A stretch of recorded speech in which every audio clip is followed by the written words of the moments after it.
세겜에서의 야곱의 환난, 우리가 말씀을 들어오면서 계속 알고 있습니다.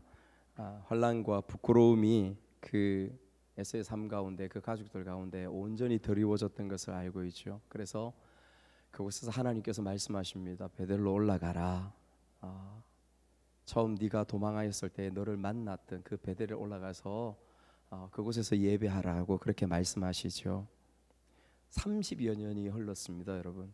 30여 년이 흘러서 지난주에 우리가 보았던 것처럼 드디어 베델에 올라갔던 그 야곱의 모습들, 그를 통하여서 하나님의 언약, 약속이 이루어진 것을 우리가 보게 되어졌습니다. 어느덧 인생이 많이 또 흘렀습니다. 아브라함에게 주셨던 언약, 하나님의 선민으로서의 구원의 이 땅의 길로서의 그 하나님의 언약이 아브라함을 지나서 이삭을 지나서 이제 야곱 3대에 이르러서 오늘까지 이제 도착한 것이죠. 참 많은 일들이 있었죠. 그 인물들의 삶 가운데 우리가 그것을 보아왔지 않습니까? 굉장히 우여곡절들이 많았습니다. 그럼에도 불구하고 하나님의 그 언약, 그 약속은 그들의 인생 가운데에서 한 번도 중단 없이 유유히 흘러가고 있는 부분들을 우리가 말씀을 통해서 보아오고 있습니다. 이제 그 야곱의 인생의 마지막 부분들을 말씀해주고 있는데, 지난주에 뒷부분에 보지 않은 부분들을 살짝 살피고 오늘 36장으로 들어가기를 원하는데요. 여러분 35장 성경을 가지고 계시니까 35장에 보면 35장 16절 이후로 보면 라헬이 죽습니다. 여러분 라헬이 누구입니까? 야곱의 가장 사랑하는 아내죠. 헤브론으로 올라가는 베들레헴의 길에서 이 라헬이 죽습니다. 왜 죽을까요? 아들을 낳다가, 막내 아들 이름이 무엇입니까? 베냐민이죠. 베논이라고 하는데 원래 나중에 이름은 베냐민이죠. 베냐민, 막내 아들을 낳다가 난산으로 이 라헬이 죽습니다. 얼마나 야곱에게 힘들고 절망스러운 시간들이었을까요? 뿐만 아닙니다. 또 바로 뒤에 22절 여러분 말씀 보시면 야곱에게 굉장히 비참한 일이 일어납니다. 가장 큰 아들 누구죠? 르우벤이 어떤 짓을 하죠? 아내, 그러니까 야곱의 첩이죠, 빌하를 범합니다. 이 부분에 대해서는 나중에 창세기 뒤에 지나서요, 르우벤의 그런 부분들을 종합해서 한번 깨는 일들이 있을 거예요. 그때의 상세하게 살펴보기로 하고, 아무튼 이런 엄청난 비참의 일들을 야곱이 겪었다라는 부분들을 기억하고 그렇게 가시면 좋겠고요. 그리고 마지막에 보면 여러분 27, 28, 29절에 보면 뭐가 나오냐면, 이제 드디어 180세 된 아버지 이삭을 만나고 이후에 그곳에서 같이 있다가 이삭이 어떻게 되죠? 죽습니다. 이삭이 죽어요. 180세에. 그래서 그의 형 에서와 함께 그곳에서 이삭을 장사 지냈다라는 기록을 27, 28, 29절에 창세기 35장 27, 28, 29절에서 말씀하고 있는 것입니다. 그리고 나서 오늘 여러분 읽었던 이 36장의 말씀으로 들어갑니다. 36장의 말씀은 3대, 그러니까 야곱의 인생이 이제 마지막 스토리가 어느 정도 마무리되어지고 37장, 창세기 37장에서 누구의 이야기로 넘어갑니까? 누구의 이야기로 넘어갈까요? 누구의 스토리로 넘어갈까요? 요셉의 스토리로 넘어갑니다. 그 스토리로 넘어가는 곳에 36장 한 장을 끼워 넣습니다. 그것을 우리가 오늘 지금 보는 것이죠. 마치 부록처럼, 그 부록처럼 끼워 넣은 이 메시지, 이 말씀이 왜 이곳에 이렇게 기록했을까? 실수였을까? 아니면 그냥 단순히 역사적인 사실을 기록하기 위한 것이었을까? 우리는 이것을 궁금함을 가지고 물어보아야 되는 것이죠. 모세에게 물어봐야 됩니다. 천국에 가시면 여러분 모세에게 한번 물어보십시오. 왜 36장 기록해 놓았죠? 근데 우리가 충분히 짐작할 수 있는 부분들이 있습니다. 성경은 항상 우리가 좀 더 공부하고 좀 더 깊이 파고 들어가면 우리의 폐부를 찌르고 우리의 생각을 찌르고 놀라운 그 말씀을 우리가 알고 있습니다. 역시 하나님의 이 말씀에 이유 없이 주어진 것은 결코 단 한 곳도 없습니다. 왜? 하나님께서 이유가 있으셔서 성경을 통하여 기록해 놓으셨기 때문에 그렇다는 것이죠. 여러분, 이 족보를 기록해 놓습니다. 그것도 야곱의 족보도 아니고 에서의 족보, 그의 형 에서의 족보, 에서의 후손들의 족보를 여러분 기록해 놓고 있습니다. 모세가 여러분 창세기를 기록한 곳이 언제 어디라고 했습니까? 우리 공부 좀 하고 갑시다. 여러분 언제 어디서 이것을 기록하고 있다라고 옛날에 창세기 들어올 때 반복해서 공부했었는데요. 출애굽을 하고 나서 시내 광야, 시내산 밑에 있는 율법을 받고 나서 시내산 밑에서 약 2년여 동안 그곳에서 거주해서 삽니다. 터를 잡고 그 시간 가운데에서 하나님 주신 말씀으로 기록한 것이 바로 이 창세기 모세오경이거든요. 창출 레미신 그때에 기록된 말씀이라고 대부분의 학자들이 그렇게 고백하고 있습니다. 그 시대에 했다면 왜 그러면 여러분 왜 창출 레미신 이 말씀을 이스라엘 백성들에게 기록하여서 그 사람들에게 전하여 주어야만 했었는가? 왜 그랬을까요? 왜 그랬을까요? 이것 또한 여러분 나누었었습니다. 우리가 조금만 생각해 보면 알 수 있죠. 이스라엘 백성들은 어떤 신분들 가운데 400년 동안 있었어요? 어떤 신분들 가운데 있었어요? 노예, 종으로 있었죠. 여러분 400년 동안 그렇게 살았다 생각해 보십시오. 그러면 그 대를 이어서 우리의 마음속에 내가 종의 자식으로 태어나고 그렇게 살아왔어. 그러면 우리의 마음속에 올바른 하나님의 백성으로서의 정체성을 가질 수 있었겠습니까? 불가능하죠. 그런 가운데서 그런 내면의 모습 그런 환경들 가운데서 하나님 말씀을 기록해서 그 이스라엘 백성들에게 너희는 종이 아니라 너희는 노예가 아니라 너희들은 하나님의 택함 받은 하나님의 백성이었음을 그들로 하여금 깨닫고 알아야 될 필요가 있었습니다. 왜냐하면 이 민족으로부터 구원자가 나타나고 이 민족으로부터 구원의 하나님의 역사가 탄생되고 흘러가야 하기 때문에 그런 것이죠. 그들의 정체성을 세워야 했었습니다. 하나님께서 원하시는 정체성. 여러분 이해하십니까? 이해하십니까? 저를 보십시오. 고개 숙이지 마시고 성경 찾으라고 안 하셨을 때는 저를 봐주십시오. 저를 키 작고 좀 볼품 없어도 저를 봐. 고개 숙이지 마시고 성경 찾을 때는 성경 보고 저를 봐주세요. 저를. 누군가 저에게 그럽니다. 목사님 요즘 좀 말이 좀 세집니다. 말이 세지고 이렇게 강력해집니다. 우리 식구 중에서 그렇게 이야기해요. 그래서 제가 그렇게 마음 먹었다고. 그러니까 여러분 목사입니다. 목사는 아무것도 아니에요. 그런데 하나님 주신 권위로 이 말씀 앞에서 여러분들이 순종하고 하나님 믿는다면 저의 말이 하나님께서 주신 메시지로 여기고 그것에 순종하고 들으셔야 됩니다. 기분 나쁘지 않으시기 바랍니다. 그래서 정체성이 필요했습니다. 그래서 이 족보를 그곳에 끼워 넣어서 말씀하시는 거예요. 왜 족보를 넣었을까? 그들의 먼 친척이라고 하는 그들의 가까운 친척이라고 할 수 있는 그 에서의 족보, 그 사람들의 족보를 바라보면서 공부해야 될 것, 깨달아야 될 것이 있음을 말씀하고 있는 것이죠. 그래서 이것을 기록해 놓고 있는 것입니다. 오늘 우리가 그것을 보려고 하는 것입니다. 여러분 우리가 오늘 36장 1절은 이렇게 말씀합니다. 1절로 우리 들어가 보겠습니다. 성경을 보시면서 1절은 이렇게 이야기합니다. 에서 곧 에돔의 족보는 이러하니라. 족보에 대해서 말씀하고 있는 거예요. 여러분 털이 많다라는 뜻의 에서, 그 에서의 별명이 뭐예요? 에돔입니다. 에돔은 붉다라는 뜻이에요. 에서는 태어나면서 붉고 털이 많다.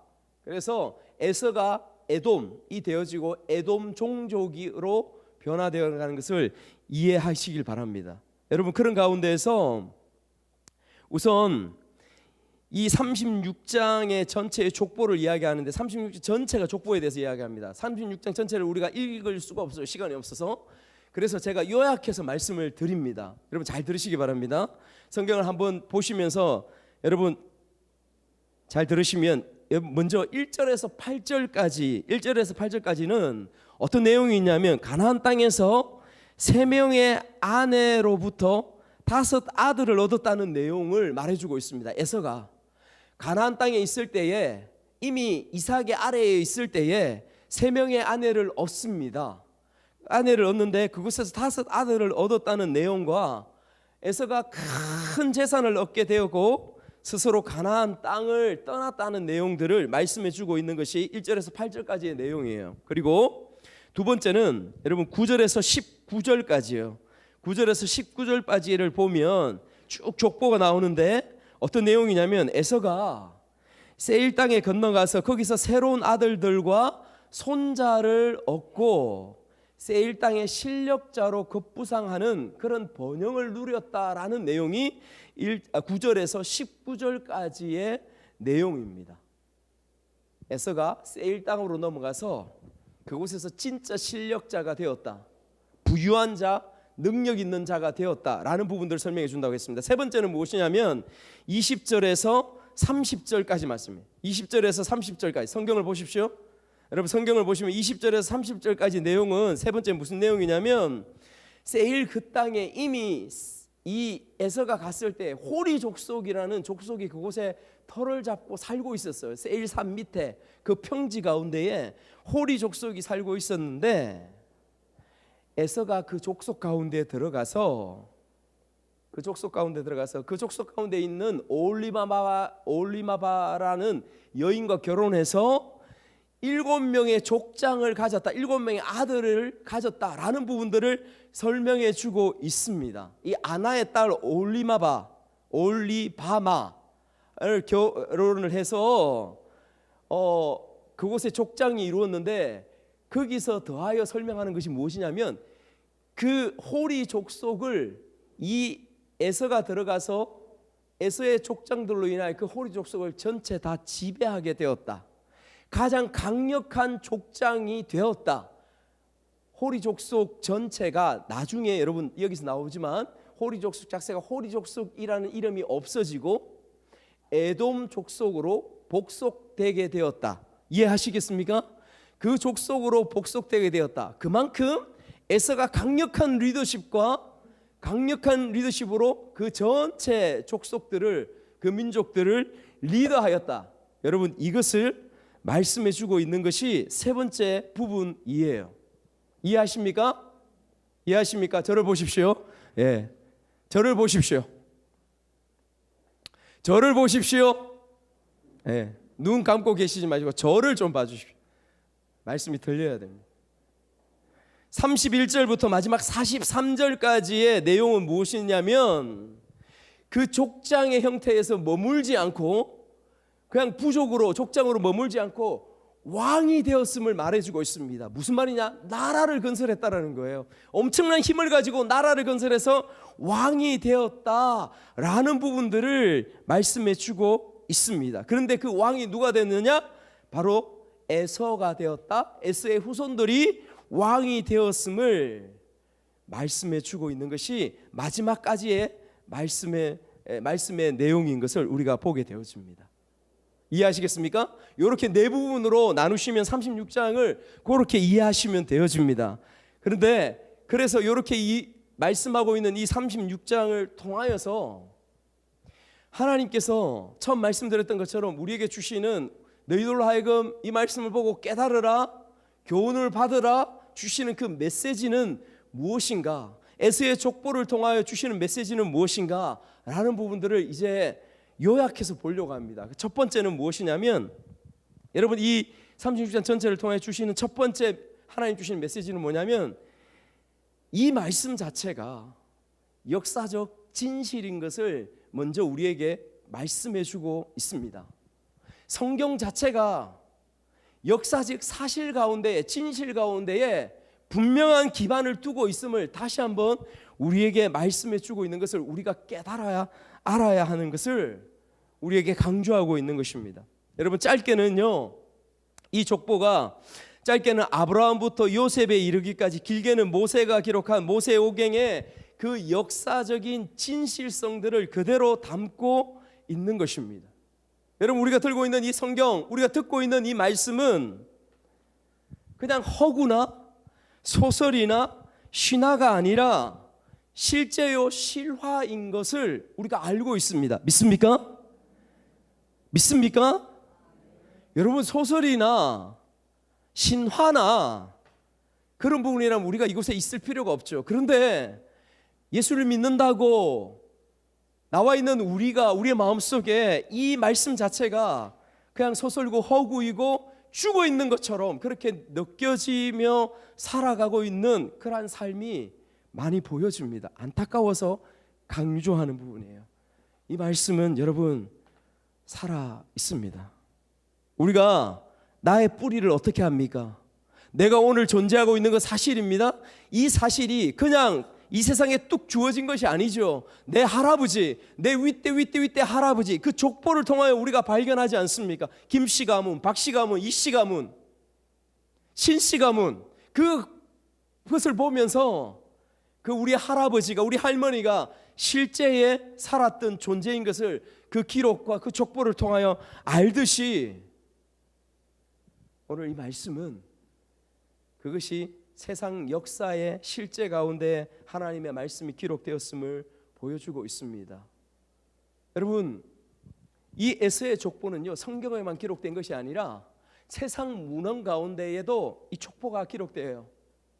서로 성경에 기록된 이 족보와 세상에 기록된 그 문헌들과 서로 맞추면서 그 당시 때의 역사적 사실들이 이러했구나라는 부분들을 증거하고 증명해 주고 있습니다. 그것이 성경이에요. 역사학자들이 하는 부분들을 제가 읽어보았는데 가장 기본은 성경의 기록이다.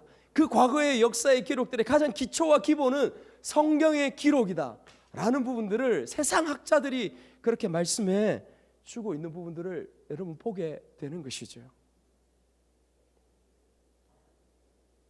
성경의 기록과 세상의 그 기록들이 같이 보완하면서 맞거든요. 그러니 여러분, 우리가 가지고 있는 이 하나님의 말씀이 얼마나 역사적 사실 가운데 진실로 기록되어 있는 것인지 여러분 보아야 됩니다. 여러분, 이사야서 20장 1절 말씀에 들으십시오. 이렇게 말씀하고 있습니다. 아수르의 사르곤 왕이 다르단을 아스돈으로 보내매 그가 와서 아스돗을 쳐서 취하였던 해니라. 사르곤이라는 왕, 여러분들은 잘 모르실 거예요. 그런데 우리 청소년들은 알 수 있을 거예요. 왜냐하면 사르곤이라는 이름이 오락의 게임에, 얘들이 하는 게임에 자주 등장하는 이름이라고 제가 들었거든요. 이 사르곤 왕, 굉장한 왕이었는데 이것이 성경학자들과 세상학자들이 성경에 이렇게 이사야서에 기록되었지만은 이 인물들은 역사에서 아무리 발견하려고 해도 발견되지 않아. 이것은 허구의 인물인데 그냥 성경에만 나오는 가상 인물로서 이렇게 기록되었을 거야 라고 그렇게 해왔었어요. 그런데 1800년 후반에 여러분 그 지역에서 유적터가 발견됐는데 바로 그곳에 사르곤 왕의 왕궁이었다라는 부분들의 기록이, 유적이 발견되어졌습니다. 여러분, 그로 말미암아서 학자들이 무릎을 치는 것이죠. 무엇입니까? 성경에 기록된 것이 정확한 역사적인 사실 가운데에 기록되어 있음을 증거하고 있다 말씀하고 있는 거죠. 무엇을 이야기하고 싶으십니까? 과거가, 그래서 오늘 우리가 들고 있는 이 말씀 가운데 기록된 것이 진실이고 사실이라면 이 성경에는 과거만을 기록하고 있는 것이 아닙니다. 무엇이 기록되어 있습니까? 우리의 미래를 기록하고 있죠. 맞습니까? 우리의 미래를 기록하고 있습니다. 그러면 그 미래를 기록하고 있는 그 말씀이 역사적인 사실로 우리 앞에 주어질까요? 그렇지 않을까요? 당연히 주어지는 것이죠. 그 역사적 내일에 대한 기록 가운데 가장 궁극적인 것이 무엇입니까? 예수 그리스도가 재림의 주권을 가지고 이 땅에 우리를 심판하러 오신다라는 그 부분에 대한 말씀입니다. 그 약속입니다. 당연히 이루어지죠. 당연히 그 구원이 저와 여러분들 가운데 이루어집니다. 여러분, 그 사실 다시 한번 우리의 연약한 마음들 가운데 새기고 주님 앞에 나아갈 수 있는 저와 여러분들의 오늘의 삶이 일상의 삶이 되어지기를 축복합니다. 이것을 말씀하시는 거죠. 역사의 기록은 그것을 사실로 우리에게 말씀합니다. 두 번째, 이 에서의 족보를 통하여 우리에게 말씀하시는 것이 있습니다. 그것은 무엇이냐면 세상에서 살되 세속에 빠지지 않아야 함을 말씀하고 있습니다. 세상에서 살되 세속에 빠지지 않아야 합니다. 여러분 2절 3절 말씀을 한번 같이 읽겠습니다. 2절 3절 말씀 시작. 에서가 가나안 여인 중 히위 족속 시브온 딸인 아나의 딸 오홀리바마를 자기 아내로 맞이하고 또 이스마엘의 딸 느밧요새 누이 바스맛을 맞이하였더니 결혼에 대해서 말씀해 주고 있습니다. 에서의 결혼. 여러분 에서가 결혼을 하죠. 인생에서 가장 중요한 것이 여러분 결혼입니다. 청소년들 잘 들으세요. 인생에서 가장 중요한 부분들이 결혼입니다. 이미 결혼한 저희들도 그것을 알고 있습니다. 인생의 길에 있어서 가장 강력한 결정타, 여러분 그것은 뭐니 해도 결혼이라고 할 수 있어요. 그것은 우리가 잘 살고 잘못 살고 이 부분들이 아니라 누군가를 만남을 통하여서 어떤 사람을 만나는가에 따라서 우리의 인생이 결정된다. 세상에서도 그렇게 이야기하고 성경도 그것을 가장 중요하게 말씀하고 있는 부분들입니다. 그런데 에서는 어떻게 결혼했는가? 여러분 창세기 26장 34절 35절 앞에 나옵니까? 같이 한번 읽겠습니다. 시작. 에서가 40세에 헷족속 브리엘리의 딸 유딧과 셋족속 엘론의 딸 바스맛을 아내로 맞이하였더니 그들이 이삭과 리브가의 마음에 근심이 되었더라 말씀하고 있습니다. 근심이 되었어요. 그들의 족속 가운데서 아내를 맞이한 게 아니라 가나안 땅에 타락한 그 족속들 가운데서 아내를 맞이하였다라고 말하고 있습니다. 나중에 그 뒤에 나오는 말씀 가운데 부모들이 그것을 싫어하니까 먼 친척 가운데 있는 이스마엘의 딸 마할랏, 여기 본문에서는 다른 이름 바스맛이라는 이름으로 기록되어 있습니다. 당시에는 여러 이름들이 한 사람에게 있었으니까요. 그래서 그렇게 맞이하였습니다. 그럼에도 여전히 부모의 근심과 걱정이 되었음을 말해주고 있는 것이죠. 에서의 결혼관에 대해서 말하고 있습니다. 여러분 아까 말씀드렸던 그 여인들의 이름의 의미들을 보면 향기가 난다, 아름답게 장식하였다, 무엇을 말해주고 있습니까? 겉모양으로 겉모습으로 보여질 때 참 잘생겼다, 참 멋지다, 좀 있어 보인다, 아우 이쁘다. 여러분 이 관점으로 에서가 그의 결혼의 대상들을 보았음을 충분히 우리에게 설명해 주고 있는 것입니다. 세속적인 관점이죠. 세속적인 관점. 나중에는 부모를 기쁘시게 하려고 하는 그 관점으로 또한 아내를 맞이했습니다. 그러나 에서의 마음 가운데 그 어느 곳 단 한 곳도 하나님을 경외함으로, 하나님의 말씀을 신뢰함으로 내가 결혼을 하고 내가 사람을 만나고 아내를 맞이하였다, 이 부분들은 한 곳도 기록되어 있지 않습니다. 사랑하는 여러분, 주님께서는 우리로 하여금 세상 속에서 세상 가운데 살도록 명령하셨습니다. 산속에 들어가라 하지 않으시죠. 그러나 세상의 풍속, 그 세속에 붙잡혀서 빠져서 살아가라고 그렇게 말씀하시지 않으셨습니다. 그거는 타락이라고 말씀하시죠. 그거는 세상 가운데 홀로 떠내려간다, 그렇게 말씀하고 있는 것을 보게 되어집니다. 우리 청소년들의 모습들 우리가 보면서 우리가 종종 이야기합니다. 이들의 행동과 이들의 말과 이들의 가치 가운데에 얼마나 세속 가운데에 빠져 있는 그 삶을 살아가고 있는지 우리가 너무도 많이 굳이 이야기하지 않아도 많이 알게 되어지죠. 그런 가운데 살아갑니다. 그럼에도 불구하고 말씀을 전하고 이 말씀 가운데 나오라고 끊임없이 강조하고 이야기하죠. 그 가운데 가장 중요한 부분들 말씀드렸던 건 결혼이에요. 결혼 정말 중요합니다. 결혼에 대해서 사도 바울이 말하는 것이 있죠. 믿지 않는 자와 멍에를 같이 하지 말라, 같이 매지 말라. 여러분 무슨 말입니까? 실제적으로 그 말씀의 본 의미는 무엇이냐면 믿지 않는 자와 교제하고 결혼하는 것 하지 말라라고 하는 것입니다. 왜 그렇습니까? 영이 다르기 때문에 그렇습니다. 왜 그렇습니까? 인생의 방향과 목적이 다르기 때문에 그렇습니다. 그런 사람이 만나서 결혼해서 살아갈 때에 여러분 행복하겠습니까? 같은 마음이 되겠습니까? 한 곳을 바라볼 수 있겠습니까? 늘 다툼과 싸움이 일어나게 되어지죠. 누가 잘하고 잘못하고 떠나서 근본적으로 그 자리 가운데에 서지 않을 수가 없게 되어지는 것입니다. 그러나 바울은 그것으로 끝마치지 않죠. 이미 사랑하고 교제하고 결혼하였다면 그 사람을 버리지 말라 하지요. 그것은 더 잘못된 것입니다. 혹 너로 인하여서 그에게 복음이, 생명이, 그리스도의 생명이 전하여질지 어찌 알겠느냐. 버리지 말라. 최선을 다하여 사랑하고 최선을 다하여 섬기고 최선을 다하여 복음을 전하라. 네 삶으로, 너의 입술로. 주님의 진리의 말씀, 주님. 그러나 아직 교제한다면, 아직 결혼을 앞두고 있다면 엉뚱한 가운데 어쩌면 바보처럼 그 고난과 고통의 시간들 가운데 나아가지 말라고 선명하게 말씀하고 있습니다. 청소년들 잘 들으세요. 잘 들으세요.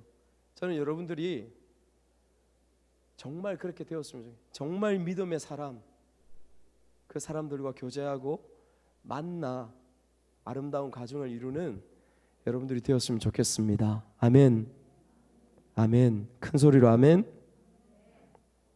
그렇게 되어줘야 돼요. 그렇게 되어줘야 돼요. 근데 세상을 보십시오. 정말 문란하죠. 방종하죠. 타락합니다. 세상의 연애와 결혼, 살아봐야 알지라는 무엇이에요? 여러분 잘 알고 있지 않습니까? 결혼하기 전에 먼저 같이 동거하고 살아봐야 알지라고 하는 이야기를 교회 다니고 있는 사람들마저도 그런 이야기를 하는 사람들을 봅니다. 저는 제정신이 아니다라고 이야기하는 것이죠. 자기의 생각, 자기의 가치, 세상적인 그 가치 가운데에 철저하게 타락해버린 그런 존재가 아닐 수 없는 것입니다.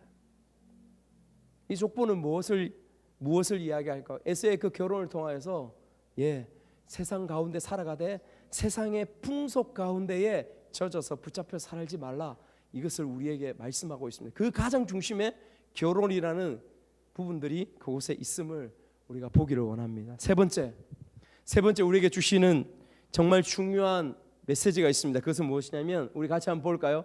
같이 한번 읽겠습니다. 셋째, 방향성이 가장 중요합니다. 방향성. 여러분 이 족보를 가만히 한번 연구해 보면요, 가만히 공부해 보면 이 에돔 족속이 아주 개방적이고 발전적이라는 것을 우리가 말씀을 통하여 볼 수 있습니다. 세일에 이미 거주하였던 호리 족속들이 살고 있었다 그랬죠. 그 족속들에게 에서와 에서의 족속들이 들어갔는데 에서의 능력과 에서의 후손들의 능력들을 본 것이죠. 그러면 그 호리 족속들이 배척할 수 있는데 배척하지 않고 그 에서의 족속들을 다 받아들이고 결국 그 탁월하고 유능한 부분들을 열린 마음으로 받아들여서 그 족속들의 리더자가 누가 되게 했냐면 에서의 후손들로 하여금 되게 하여서 그 족속들의 이름이 호리 족속 없어졌다니까요. 에돔 족속으로 명명되는 굉장히 개방적이고 열린 그러한 부분들을 볼 수 있게 되어지죠. 또 한 가지 있습니다. 이 말씀 전체를 보면 여러분 40절에서 43절 말씀을 뒤에 넘겨보시면 40절에 43절 말씀 보면 11명의 족장의 리스트가 나옵니다. 그 중에 11명 중에 2명이 여자예요.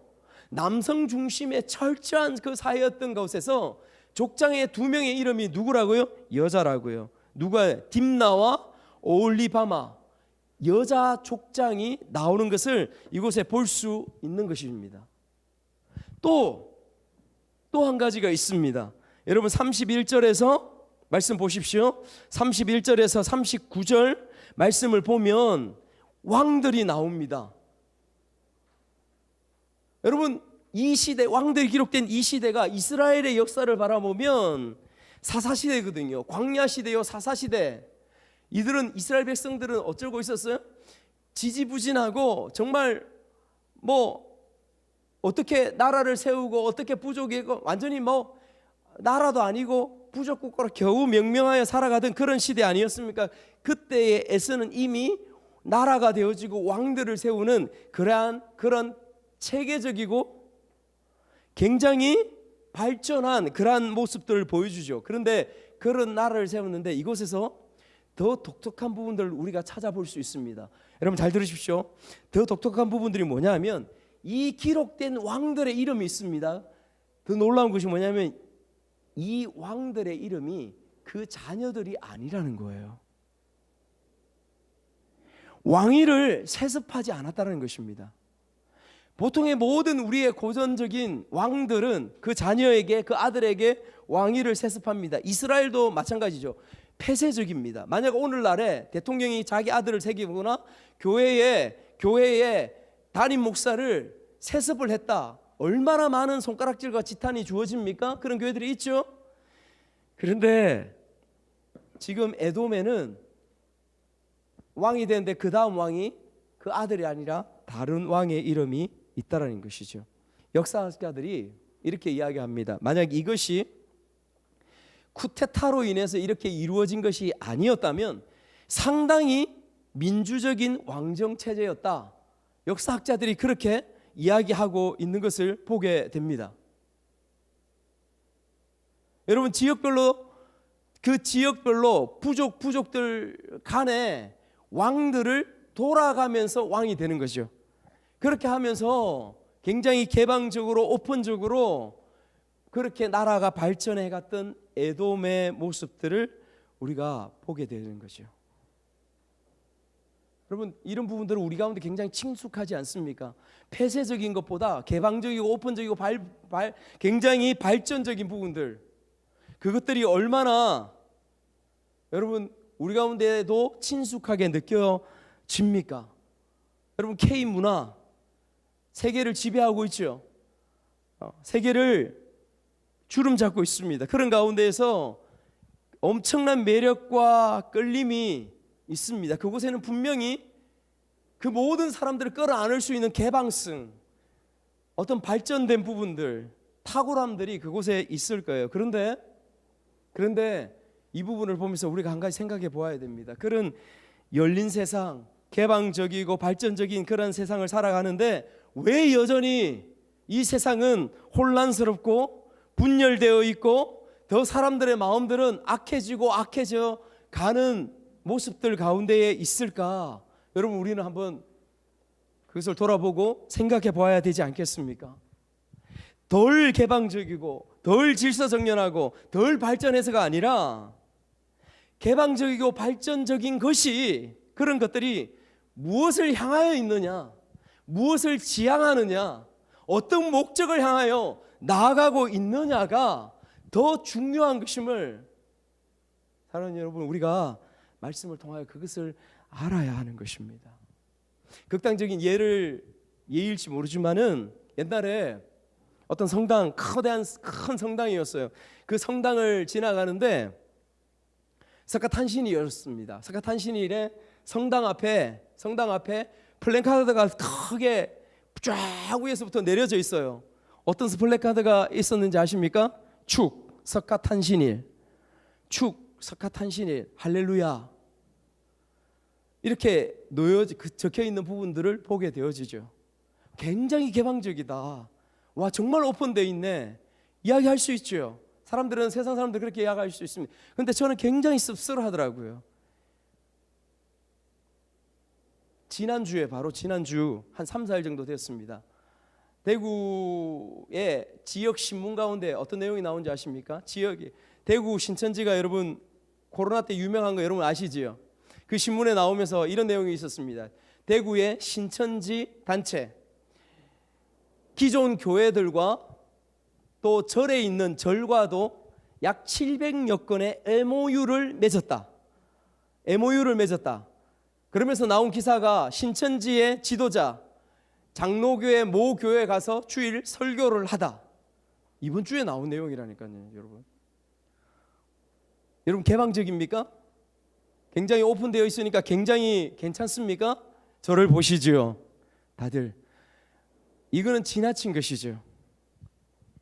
요즘 또 이슈가 되는 부분들이 전번에도 보면 애완견, 애완묘 굉장히 우리 삶에 중요합니다. 사랑하고 위로를 주고 격려를 주고. 그렇지만 이들을 위하여서 예배를 드려달라고, 이들이 죽었다고 우리 가정에서 얘를 위해서 목사님 예배 드려주십시오, 그런 사건이 있었어요. 그 부분에 대해서 목사가 거절했다가 뭐 이런 목사가 다 있어. 너무 일 같습니까? 이 땅에서 이루어진 일이라니까요. 세상이 개방적이고 굉장히 발전적으로 나아간다고 해서 그것이 진리가 아닙니다. 그것이 옳은 것이 아닙니다. 여러분 아멘이십니까? 난 많이 열려있는 사람이야. 난 다 가능해. 난 다 들어줄 수 있어. 여러분 조심하십시오. 그런 사람일수록 하나님이 주인이 아니라 자기가 주인일 수 있는 가능성이 정말 농후하다는 것을 여러분 기억하는 우리가 되어져서 그러한 모습들 가운데 서지 않기를 주님께서 이 말씀을 통하여 말씀하시는 것이죠. 무엇이 중요합니까? 우리의 인생 가운데 방향이 중요합니다. 목적이 중요합니다. 무엇을 바라보고 살아갈 것인가? 지금 오늘 어떻게 살아가느냐, 그 부분에 가장 중요한 부분임을 여러분 다시 한번 기억할 수 있는 여러분 되시기를 축복합니다. 넷째이자 결론입니다.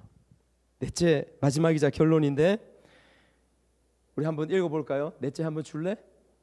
다시 한번 읽겠습니다. 같이 시작. 하나님이 없는 형통은, 하나님이 없는 성공, 하나님이 없는 형통은 여러분 잠시일 뿐입니다. 에돔 족속은 지금 어디 있을까요? 지금 현재 우리가 살고 있는데 에돔 족속들, 그 혈통을 이은 족속들은 어디에 살고 있을까요? 여러분 그 나라가 존재할까요? 없습니다. 지구상에서 역사 가운데 사라져 버렸습니다.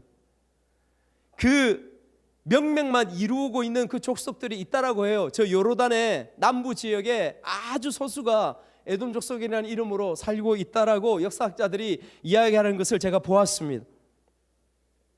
에돔이 나중에 역사 가운데 어떻게 주어질까요? 이렇게 부강한 것처럼 보여지지 않습니까? 그러나 에돔은 그의 인생의 길들을 선택합니다. 어떤 길을 선택합니까? 하나님을 대적하는 그 길로 선택합니다. 하나님이 선택한 이스라엘 백성들이 살아가고 그 언약의 길로 나아가는 것을 방해하고 공격하고 막는 그 일들 가운데에 에돔은 그 길에 선택으로 서게 되어집니다. 하나님께서 어떻게 하실까요? 이스라엘 백성들의 종이 되게 합니다. 나중에 명맥을 이어 내려와요. 다윗 이후까지도. 나중에 에돔이라는 이 나라가 어떻게 되었냐면, 여러분 바벨론이 이스라엘 나라 가운데 쳐들어옵니다.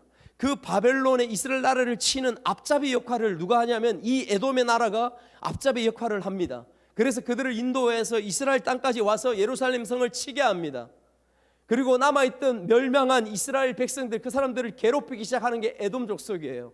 얼마의 시간이 지났습니다. 페르시아 제국이 형성되어지죠. 페르시아가 어떻게 할까요? 에돔 족속을 하나도 남김없이 그 족속을 다 죽여버립니다. 다 썰어버립니다. 그리고 역사 가운데서 에돔이라는 나라는 사라져버립니다. 이것이 무엇을 이야기합니까? 역사가 우리에게 증명해주고 말해주는 하나님의 대적 가운데, 대척전 가운데 있을 때에 그 인생이, 그 나라가, 그 존재가 어떻게 되는지를 역사가 우리에게 사실로, 진실로 선명하게 말씀해 주시는 것을 들을 수 있는 저와 여러분들이 되시기를 축복합니다. 중요한 것이죠. 그래서 그럼에도 불구하고 우리는 시편 42편의 말씀처럼 우리의 오늘의 삶이 힘들기 때문에 우리는 탄식합니다.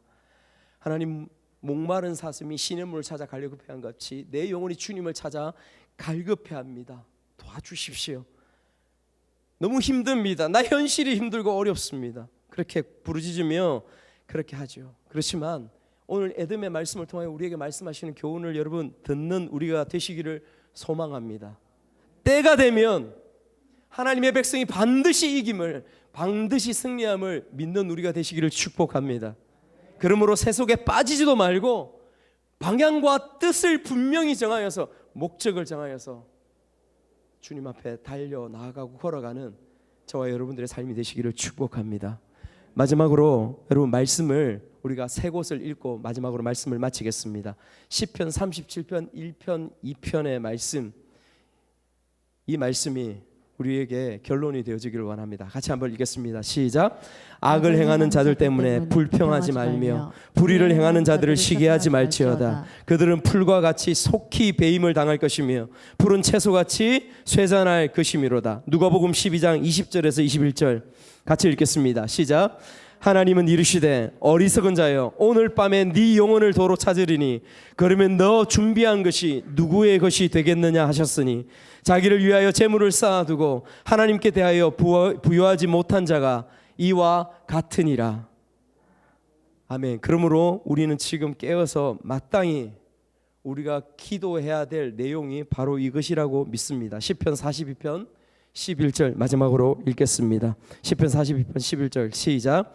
내 영혼아 네가 어찌하여 낙심하며 어찌하여 내 속에서 불안해하는가. 너는 하나님께 소망을 두라. 나는 그가 나타나 도우심으로 말미암아 내 하나님을 여전히 찬송하리로다. 아멘. 같이 기도하겠습니다. 우리 한번 기도합시다. 하나님께서 오늘 우리에게 어떤 말씀을 주십니까? 우리의 귀에 들려주시는 하나님의 말씀이 여러분 우리가 깨어있지 못한 가운데 듣는 그런 말씀이 아니라 정말 깨어서 내 인생을 돌아보고 내 지금의 오늘을 돌아보는 그러한 시간들이 되기를 간절히 소망하는 것이죠. 에서의 족보를 통하여 하나님께서는 하나님의 말씀 자체가 진실임을, 역사적인 사실임을 우리에게 말씀하고 있습니다. 사랑하는 여러분, 하나님의 말씀이 역사적인 사실로 우리의 현실 앞에 주어져 있음을 믿습니까? 그렇다면 여러분 우리의 내일의 인생도 하나님께서 책임지시다 말씀하시고 내일의 인생 그곳에 우리의 천국이, 영원한 생명이, 그 낙원이 있음을 우리에게 말씀하심을 믿습니까? 여러분 그것을 믿는다면 우리 이 시간에 한번 기도합시다. 하나님,